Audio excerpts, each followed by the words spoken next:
안녕하십니까. 성정찬 변호사입니다.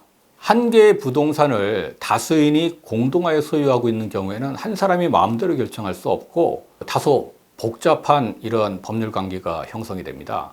공동 소유하는 형태는 우리 민법상 공유, 총유, 합유 이 세 가지 형태를 인정하고 있는데요. 일반적으로 많이 공동 소유하고 있는 형태인 공유에 대해서 오늘은 살펴보도록 하겠습니다.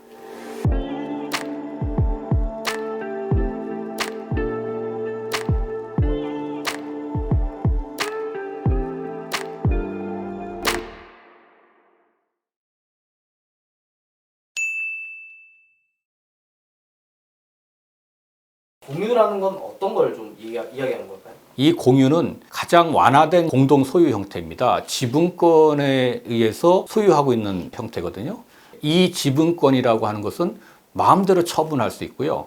지분권의 비율대로 사용할 수 있습니다. 다만 공유의 관리 부분과 공유의 처분 변경 부분이 조금 차이가 있는데요.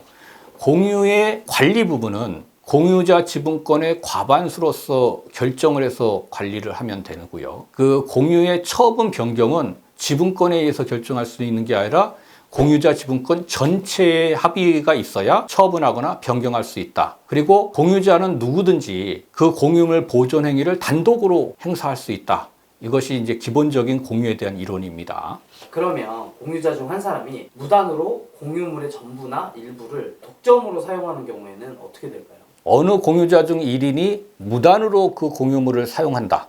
이때 이 공유자가 2분의 1 이상, 50.1% 이상에 해당되는 지분권자라고 한다면 이런 지분권자를 이제 과반수 지분권자라고 하는데요. 이 과반수 지분권자라고 한다면 그 사람 마음대로 결정할 수 있죠. 왜냐하면 지분권자의 그 과반수가 의사결정을 하면 나머지 소수 지분권자들은 그걸 따를 수밖에 없기 때문에 사용, 수익하는 거에 대해서 소수 지분권자는 이의를 제기할 수 없어요.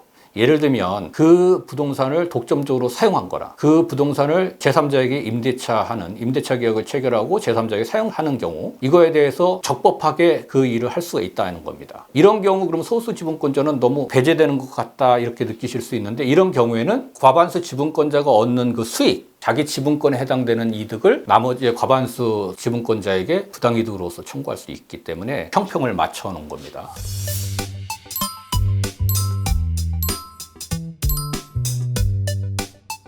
근데 이제 문제는 뭐냐면 어느 한 사람도 과반수 지분권자가 아닌데 그 중에 어느 한 사람이 독점적으로 이 공유물을 사용하는 경우 문제가 됩니다. 이럴 때는 나머지 소수 지분권자가 독점 사용하는 나머지 소수 지분권자에게 사용 방해 청구권, 공유물 인도 청구권도 이제 행사할 수 있다. 이렇게 이제 종래 판례가 인정하고 있었거든요. 근데 최근에 이제 그 판례가 변경이 됐어요. 어떤 식으로 변경이 됐냐면 소수 지분권자가 독점 사용하는 소수 지분권자에게 방해 배제 청구는 할 수 있는데 인도 청구는 할 수 없다라고 이제 판례가 변경했어요. 변경한 판례의 기본 취지는 만약에 독점 사용한 소수 지분권자의 인도 청구까지 인정되면 명도 청구까지 인정되면 독점 사용하던 지분권도 사실상 침해하는 것이 아니냐 그렇게 판단해서 인도, 명도까지는 인정할 수 없다라고 판결하면서 파기했던 그런 사례이거든요. 그렇다면 공유 토지의 소수 지분권자가 무단으로 건물을 건축하면 다른 소수 지분권자들의 어떤 권리를 행사할 수가 있을까요? 네. 최근에 변경된 대법원 판례에 따르면 방해 배제를 청구할 수 있으니까 건물 철거를 요구할 수 있습니다. 다만 철거된 이후에 토지를 인도하라 또는 명도하라는 것까지 인정이 되지 않는다는 것이죠. 결국은 우리들이 일반적으로 생각하는 소수 지분권자의 권리를 침해하는 건물을 철거하는 것까지는 그 방해 배제 청구로서 인정이 되는 것입니다.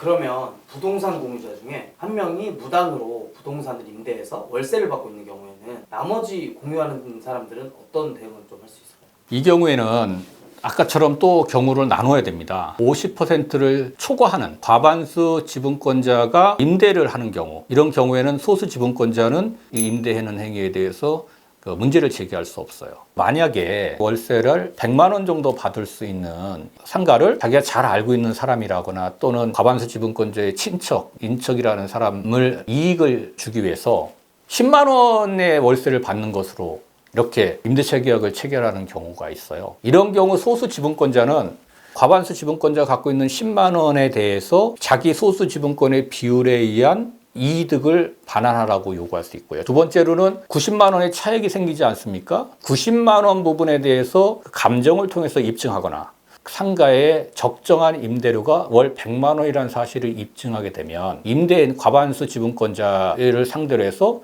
불법행위 손해배상 청구를 해서 90만 원에 자기 지분을 곱한 금액, 예를 들어 3분의 1을 갖고 있었다면 3분의 1을 곱하면 30만 원이 되겠죠. 30만 원 손해배상을 청구할 수 있다. 이렇게 볼 수 있습니다.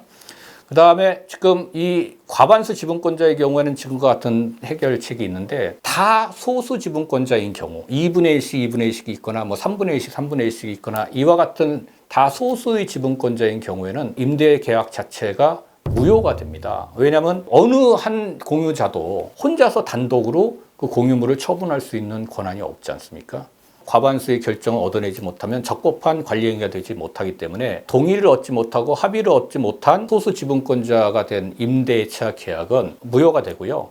3분의 1이든 2분의 1이든 과반수가 안 되는 소수 지분권자가 체결한 임대차 계약은 임대차 계약으로서 임차인에게 적법한 임대인의 지위를 부여할 수 없습니다. 그래서 이 경우에는 나머지 소수 지분권자가 또는 지분권자 중에 한 사람이라도 그 임차인을 상대로 해서 공유물 인도 청구를 소송을 제기하면 임차인은 패소하게 됩니다. 그 소수 지분권자가 여러 명이 있다 하더라도 그 여러 명이 다 같이 한꺼번에 원고가 돼서 소송을 제기해야 되는 것은 아니고요. 그 중에 한 사람이라도 이 소송을 제기하면 승소 판결을 받을 수 있습니다. 그 이유는 이와 같은 공유물 인도 청구는 보존행위라고 볼 수 있기 때문입니다. 혹시라도 공유물인 부동산에 임대차 계약을 체결하려고 하는 경우 그 공유자 전원의 합의가 있거나 또는 적어도 50% 이상의 결의 합의가 있었다는 사실을 확인하기 전에는 함부로 임대차 계약을 체결해서는 큰 위험에 빠질 수 있습니다. 만약 상가 건물 임대차 보호법이 적용되는 상가 건물의 공유자가 모두 임대인이 되어서 임대차 계약을 체결했다면 임대인 중 2분의 1 지분을 가진 공유자가 임대인으로서 임차인에게 갱신거절을 통보한다면 이러한 갱신거절의 통지 역시 공유물의 관리행위로 해당한다고 볼 수 있을까요? 이 경우에는 나머지 2분의 1 지분권자가 동의해주지 않으면 거절 통지조차 효력을 발생하지 않습니다. 그래서 공유자 전원이 거절 통지를 한 경우에만 비로소 거절 통지의 효력이 발생한다. 거절 통지 역시 관리행위이기 때문이다. 이런 것입니다. 혹시 이 영상을 통해서 도움이 되시는 분이 있으셨으면 좋겠습니다. 감사합니다.